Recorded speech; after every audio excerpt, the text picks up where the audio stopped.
Part 2, Palabra. So, me, Riggy, and Ryan, we are downtown LA by Crypto Arena. And it's getting late. Ryan's got the money, but we don't have really any money to go and get a hotel.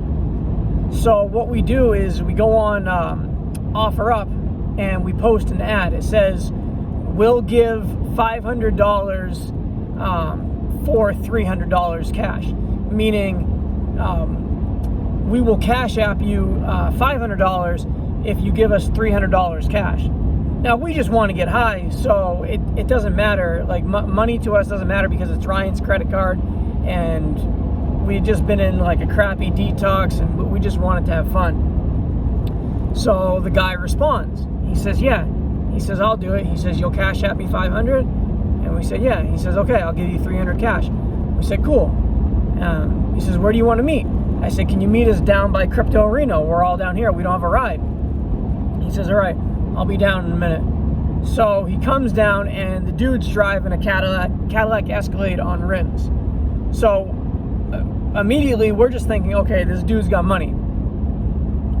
So he comes over, he gets his phone, we get the phone. He's like, all right, can you cash out the 500? I said, yeah. I said, can we see the money? And he's like, he shows us the money. And at first I felt like something was off. But I'm like, well, he's driving that Escalade. It's like brand new, like $100,000 vehicle. So I'm like, the dude's got money.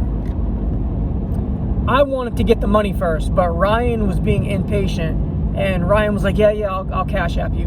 And keep in mind, the dude is inside the Escalade the whole time. He doesn't get out. So Ryan cash apps him the $500. And then the dude starts rolling up the window and like about to take off. Ryan sticks his hand in the window. So like the window's going up, and like Ryan's hand is basically stuck there. And the guy starts driving off. So Ryan's like running because his arm is stuck.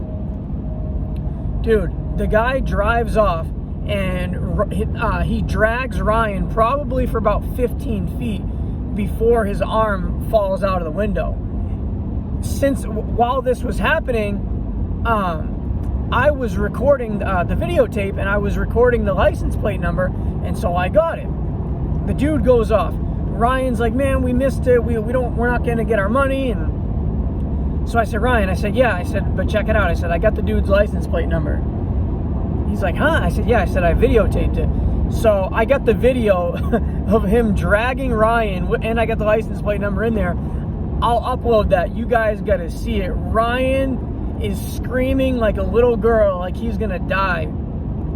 It is so funny. Like he was saying, Mom! It's like, well, your mom's not even here. What's your mom gonna do? So what we do is, a friend of mine works for DMV. So what we do is we call my friend, and we're like, hey, can you run something through the database for us? And she's thinking we're trying to pull some scam. I'm like, no, this is like, some dude just tried to kill Ryan, and I got the license plate number. We're just trying to figure out who he is. So she runs the license plate through the database, and the name comes up John Doe. Not like anonymous John Doe. Like, the name is actually John Doe. That's the person's name. John Doe. Not D-O-E. It's D-O. John, like do, but Doe. So John Doe. So we get his address, and he actually lives in 7 minutes walking distance from where we're at in downtown LA. We're like, huh, isn't that a coincidence, right? So we get the address, and we put it in the maps, and we put it on walking, and it says 7 minutes away. I couldn't believe it, right? But if you know downtown LA, it's not like you don't just park outside the residence. If you live in one of the high-rise buildings, because it was a skyscraper, when you live in one of those, they have these parking structures underground, or they got some sort of parking, but it's usually not something you can just like walk into, because they try to keep it away from people trying to steal. So we go over there, and the parking is underground, and there's another area off to the side where there's parking, but we don't see any Cadillac Escalade. So Ryan's like, yo, let's just wait. and Riggy wants to shoot him, right? I'm like, Riggy, just chill in the gunplay, man. Put the gun away. Like, you know, let's try to be civilized about this. I'm cold, right? I don't want to be sitting around there. Like, who knows? I mean, that's his address, but who knows if the guy's actually going to come back there? So we decide to go. There was a dispensary that would take Cash App. So we go to the dispensary. I don't smoke, but Riggy and Ryan are both in there. There's this hot blonde girl, and they're trying to hit on her. Like, the girl's not feeling him. Ryan looks like he just got ran over by a car, which he did, actually. Riggy is, like, too gangster for his own good. Like, the girl's scared of him. You see the gun, like, poking out of his waistband. Like, you know what it is. I'm surprised. Oh, my gosh. I can't believe we survived this mess. But, so we're in there. And this is one of those places where you can smoke. Like, some places will allow you to smoke inside. Other places you just got to buy it and go. Well, this is one of those dispensaries where they will allow you to smoke. So Ryan and Riggy are in there smoking with this girl, right? And the girl pulls out a joint and she, like, lights it up. And Riggy and Ryan are like, why are you pulling out that little joint? Because they got a gigantic bag of weed. The store is full of, like, specialty nugs and edibles and candies, all kinds of stuff. But this girl pulls out this little tiny pinner joint. And I'm not smoking, but I'm looking at it. I'm like, why would you smoke this little tiny pinner when you work here and you have access to all this weed? And so I thought, oh, maybe she's trying to, like, pace herself. Maybe she's trying to stretch her weed. Like, she's trying to not spend too much money. So that's all I was thinking. She's trying to conserve. So she takes a couple hits and immediately she gets high, right? But it's, like, not the kind of high that I was thinking, right? She's itching, right? I'm like, what is she doing, right? And so she's like, hey, she asked me if I want to hit. I'm like, nah, I'm good. I was just drinking water, like, trying to stay high. I was trying to be the sober one, because Riggy just wants to shoot somebody and Ryan is, like, on a suicide mission, right? Ryan just wants to do every drug possible in America, right? He's got money. He's got a credit card. So Ryan takes a hit of it. After Ryan takes a hit, he starts punching himself in the face, like, not like hard, but he's like, boom, boom, boom. I said, Ryan, what are you doing? And he just, like, keeps hitting himself. I said, Ryan, what are you doing? He says, hold on. He says, I'm in a video game. I'm playing Mortal Kombat. Mortal Kombat? This is not making any sense. Riggy takes a hit, and Riggy's, like, got his gun, and he's, like, aiming it at the ceiling, pretending, talking about he's Boston George, like, just some off-the-wall stuff, man, right? And so I said to the girl, like, just joking, I said, what's in that joint? She goes, oh, it's angel dust. I said, what? She goes, yeah, it's angel dust. She said, I do it all the time. I'm like, I said, Riggy, Ryan, do you guys know there's angel dust in there? They're like, yeah, we're the ones who asked if she could smoke us out. I'm like, oh my gosh, now they're doing angel dust?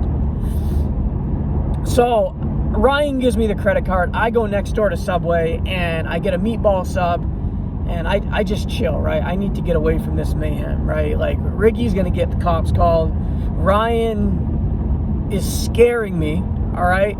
So I'm in Subway trying to gather my thoughts, and I hear a gunshot, right? I'm like, oh my gosh, Riggy just shot somebody. So I go outside, and it's actually just a Mustang GT that had backfired. I was like, oh my gosh, all right, nobody got killed. So I go back into Subway, and I'm just chilling there, and Ryan had given me the phone. Okay, I don't know if I told you guys, but there's only one phone, okay? So we're all sharing one phone. So I'm in there, and I'm just, like, playing some games and all of a sudden, and then I get a text message that says, I'm 5 minutes away. Who's 5 minutes away? I said, who's this? He says, oh, this is Birdman. And I wrote back, I said, Birdman drug stories from YouTube? He says, yeah, I'm on my way, I'll be there.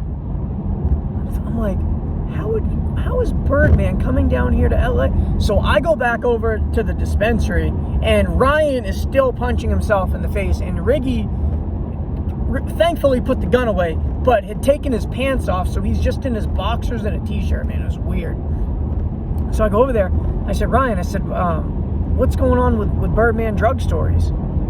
He says, oh yeah, he's coming down. I said, yo, I said, that's great. I said, I love Birdman Drug Stories. I love the video that he did with Luke G. I said, he's a legend. He's blowing up. I love Birdman. But why did you invite him down here right now when we're on this mission? He says, oh, because he's holding and he's going to hook us up. I said, hook us up with what? He says, a car. I said, how is Birdman going to give us a car? He says, I cashed up him $1,000. He said we could borrow his BMW for the night. I said, oh, sweet. I said, is he coming with us?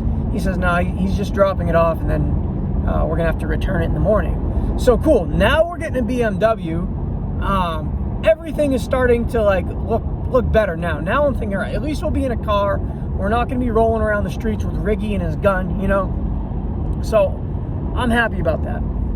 So I go back in the dispensary, and we're waiting for Birdman Drug Stories. And so we go back over to the apartment building where the guy with the Escalade stays. So I go back over. I just want to look like through the parking structure to see if he was there. So we go there, still nothing. I'm like, darn it, right? So Birdman, we got a text from Birdman. Birdman's almost here. So I see the Escalade, right? But I couldn't tell if it was the same Escalade. I'm like, is that? And I said, guys, I said, duck behind the dumpster right here. I said, I think that might be him. I said, if it's him, I don't want him to see us. So we all go behind the dumpster, and we're all like poking out, you know, we just got our eyes out, right? And it's him, it's the Escalade. And so he comes over and he goes in this parking structure, but it's one of the ones where you have like your remote, your clicker, you click it and it opens, then you go in and it closes. So I know that I see it going up, and I know it's going to come down right after that. So I'm like, okay, we've got one shot to go in and get this guy. So the gate opens up, the Escalade goes in, the windows are down, I can see him, it's clearly him, right? So he goes in, we rush down, we go in there, and there's another dumpster, and we hide behind that dumpster, and we're waiting for the dude to get out of the Escalade. Birdman says, I'm here, I'm out front, right? So when you're inside, there's a motion detector. So if you go over by the motion detector and hit it, it'll think you're a car, and it'll open the gate. So I said, Birdman Drug Stories, I'm going to open up the gate. I said, I need you to come in and park next to this Escalade. I said, don't roll down your windows, don't look at them, just park, keep your lights on, and like just do whatever you're doing, just like text or whatever, and I'll text you what to do. Just stay right there. I said, please. So Birdman's like, yeah. He's like, as long as I get my $1,000, everything's cool, right? So I'm like, cool. So Birdman goes in there and parks, and we're behind the dumpster, and I don't even know what we're gonna do. We don't even have a plan. All we know is that this dude just robbed us for $500. So like, I don't know. We're gonna do something, and I know it's not gonna be good. And Riggy's got a gun, right? So we're sitting there. The door opens up, and he gets out, and then he goes in the back seat. And I'm like, what's he doing in the back seat? He opens up the door, and he's got his family. There's 3 little kids, 2 little girls, 1 little boy, and he had picked up his wife or his girlfriend. And we all look at each other. We gave each other that look like, yo, are we gonna be able to do this in front of the kids? And so this is where things get lit, and you guys are gonna have to continue into part 3. Shout out to Birdman Drug Stories.